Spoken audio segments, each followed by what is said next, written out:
ನಮಸ್ತೆ, welcome back to my ಕುಟುಂಬ YouTube channel.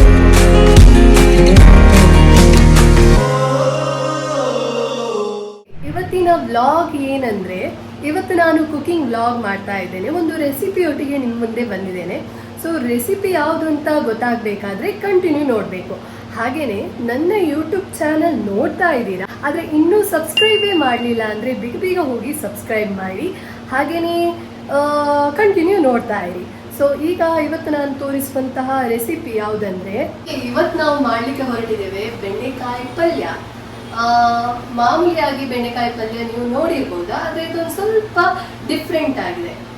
ಯಾರೆಲ್ಲ ಬ್ಯಾಚುಲರ್ಸ್ ಇದ್ದೀರಾ ಅಥವಾ ರೀಸೆಂಟ್ ಆಗಿ ನನ್ನ ಹಾಗೆ ಮ್ಯಾರೇಜ್ ಆಗಿದ್ದೀರಾ, ನಿಮಗೆ ಒಂದು ಸ್ವಲ್ಪ ಕುಕಿಂಗ್ ಅಲ್ಲಿ ಏನಾದರೂ ಟ್ರೈ ಮಾಡಬೇಕು ಅಂತ ಅನಿಸಿದ್ರೆ ಖಂಡಿತ ಈ ರೆಸಿಪಿ ನೀವು ಟ್ರೈ ಮಾಡಿ. ಫಸ್ಟಿಗೆ ನಾವು ಏನು ಮಾಡಬೇಕಂದ್ರೆ, ಈ ಬೆಂಡೆಕಾಯಿ ಏನಿದೆಯೋ ಇದನ್ನು ಸಣ್ಣದಾಗಿ ಕಟ್ ಮಾಡಬೇಕು. ಸಣ್ಣದಂದ್ರೆ ನಿಮಗೆ ಬೇಕಾಗುವ ಹಾಗೆ ಯಾವ ಲೆಂತಲ್ಲಿ ನೀವು ಕಟ್ ಮಾಡಬೇಕು ಅಂತ ಅನಿಸಿದ್ದೀರಾ ಆ ಥರನೂ ಮಾಡ್ಬೋದು. ನಾನೀಗ ಸ್ವಲ್ಪ ಸಣ್ಣದಾಗಿ ಕಟ್ ಮಾಡ್ತಾ ಇದ್ದೇನೆ. ಈಗ ನಾವು ಸ್ಟಾರ್ಟ್ ಮಾಡುವ.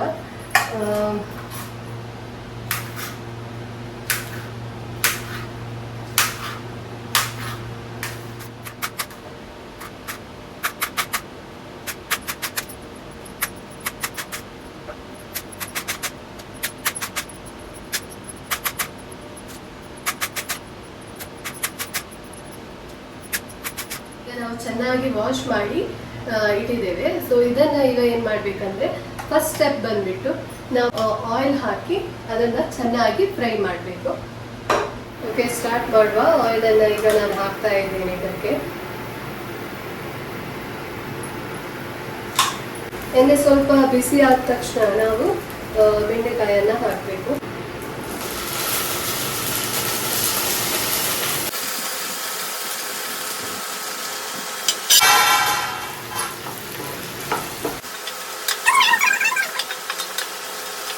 ಈಗ ಚೆನ್ನಾಗಿ ಫ್ರೈ ಆಗಿದೆ.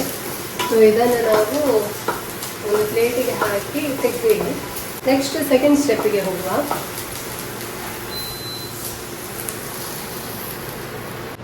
ಓಕೆ, ಈಗ ನಮಗೆ ನೆಕ್ಸ್ಟ್ ಸೆಕೆಂಡ್ ಸ್ಟೆಪ್ಪಿಗೆ ಮಿಕ್ಸಿ ಗ್ರೈಂಡರ್ ಬೇಕು.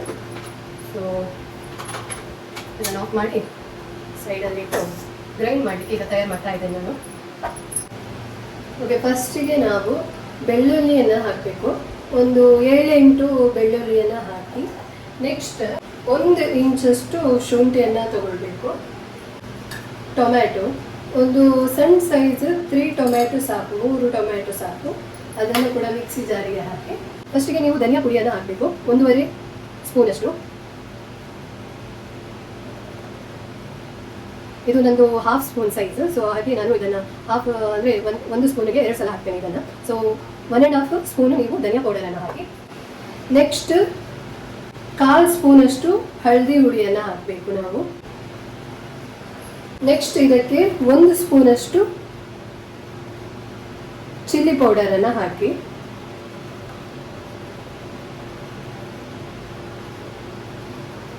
ಗರಂ ಮಸಾಲವನ್ನು ಹಾಕಬೇಕು. ಅರ್ಧ ಸ್ಪೂನಷ್ಟು ಗರಂ ಮಸಾಲ. ನೆಕ್ಸ್ಟ್ ಇದಕ್ಕೆ ನಾವು ಮೊಸರನ್ನು ಹಾಕಬೇಕು. ಒಂದು 2 ಸ್ಪೂನಷ್ಟು ಮೊಸರನ್ನು ಇದಕ್ಕೆ ಆ್ಯಡ್ ಮಾಡಿ ಸ್ವಲ್ಪ ನೀರು ಹಾಕಿ, ಆಯ್ತಾ? ಓಕೆ, ನಾವೀಗ ಗ್ರೈಂಡ್ ಮಾಡಲಿಕ್ಕೆ ಸ್ಟಾರ್ಟ್ ಮಾಡುವ.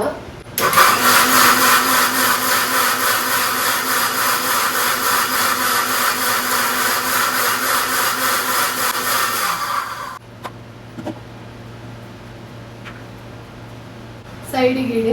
ನೆಕ್ಸ್ಟ್ ನಮ್ಮದು ಪ್ರೊಸೀಜರ್ 3ನೇ ಸ್ಟೆಪ್ಪು ಬನ್ನಿ. ಓಕೆ, ಈಗ ಅದೇ ಬಾಣಲೆಯನ್ನು ಯೂಸ್ ಮಾಡಬೇಕು. ಫಸ್ಟಿಗೆ ನೀವು ಆಯಿಲ್ ಹಾಕಿ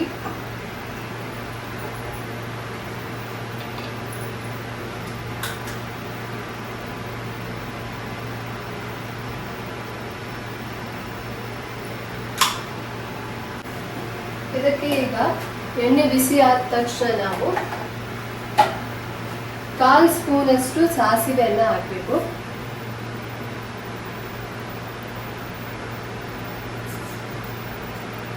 ಅರ್ಧ ಸ್ಪೂನಷ್ಟು ಜೀರಿಗೆಯನ್ನು ಹಾಕಬೇಕು.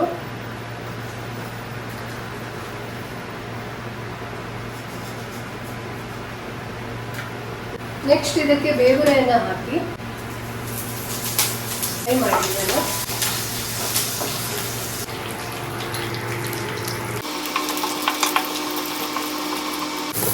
ನೆಕ್ಸ್ಟ್ ಇದಕ್ಕೆ ಈರುಳ್ಳಿಯನ್ನು ಆ್ಯಡ್ ಮಾಡಿ ನೆಕ್ಸ್ಟ್ ಇದಕ್ಕೆ ಸ್ವಲ್ಪ ಅಂದರೆ ಒಂದು 4-5 ಕಾಯಿ ಮೆಣಸನ್ನು ಹಾಕಿ ಚೆನ್ನಾಗಿ ಫ್ರೈ ಮಾಡ್ಕೊಳ್ಳಿ.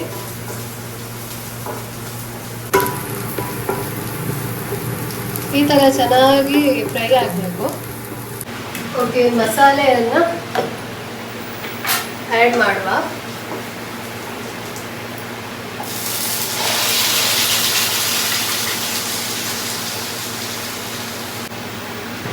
ಈಗ ನಾವು ಇದಕ್ಕೆ ಸ್ವಲ್ಪ ನೀರನ್ನು ಹಾಕಿ ರುಚಿಗೆ ತಕ್ಕಷ್ಟು ಉಪ್ಪನ್ನು ಸೇರಿಸಿ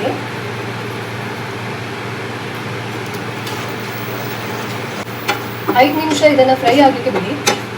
ಟೊಮೆಟೊ ಹಾಕಿರುವಂಥದ್ದು ಅದರದ್ದು ಹಸಿ ವಾಸನೆ ಅದೆಲ್ಲ ಹೋಗಬೇಕು. ಹಾಗಾಗಿ ಒಂದು 4-5 ಮಿನಿಟ್ಸ್ ನಾವು ಇದನ್ನು ಚೆನ್ನಾಗಿ ಫ್ರೈ ಆಗಲಿಕ್ಕೆ ಬಿಡಬೇಕು. ಇದರ ಮೇಲೆ ಮುಚ್ಚಳವನ್ನು ಇಟ್ಟು ಸ್ವಲ್ಪ ಬೇಯಲಿಕ್ಕೆ ಇಡಿ. ಆಗ ಏನು ಫ್ರೈ ಮಾಡಿ ಇಟ್ಟಿದ್ದ ಬೆಂಡೆಕಾಯಿ ಅದನ್ನು ಈಗ ಈ ಮಸಾಲೆಗೆ ಆ್ಯಡ್ ಮಾಡುವ.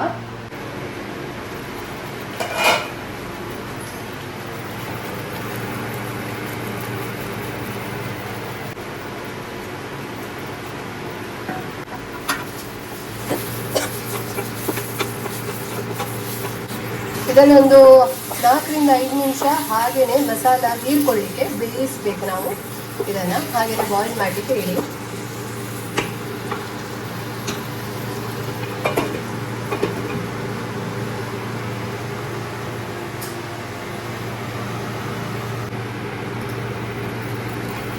ಮುಚ್ಚಳ ತೆಗೆದು ಒಂದು ಮಿಡ್ಲಲ್ಲಿ ಸ್ವಲ್ಪ ನೀವೇನು ಮಾಡಬೇಕಂದ್ರೆ ಮಿಕ್ಸ್ ಮಾಡ್ತಾ ಇರಬೇಕು.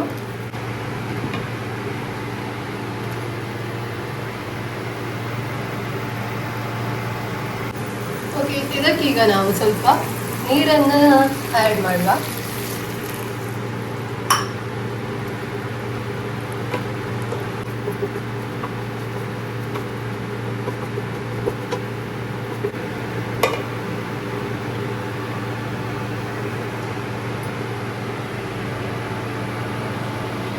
ಓಕೆ, ನಾವೀಗ ಫೈನಲ್ ಸ್ಟೆಪ್ಗೆ ಬಂದಿದ್ದೇವೆ. ಏನಂದರೆ ಲಾಸ್ಟ್ ಪ್ರೊಸೀಜರ್, ಕೊತ್ತಂಬರಿ ಸೊಪ್ಪನ್ನು ಅದರ ಮೇಲೆ ಸಣ್ಣದಾಗಿ ಕೊಚ್ಚಿ ಅದನ್ನು ಹಾಕಬೇಕು. ಸೊ ಇದು ನಮ್ಮ ಫೈನಲ್ ಸ್ಟೆಪ್.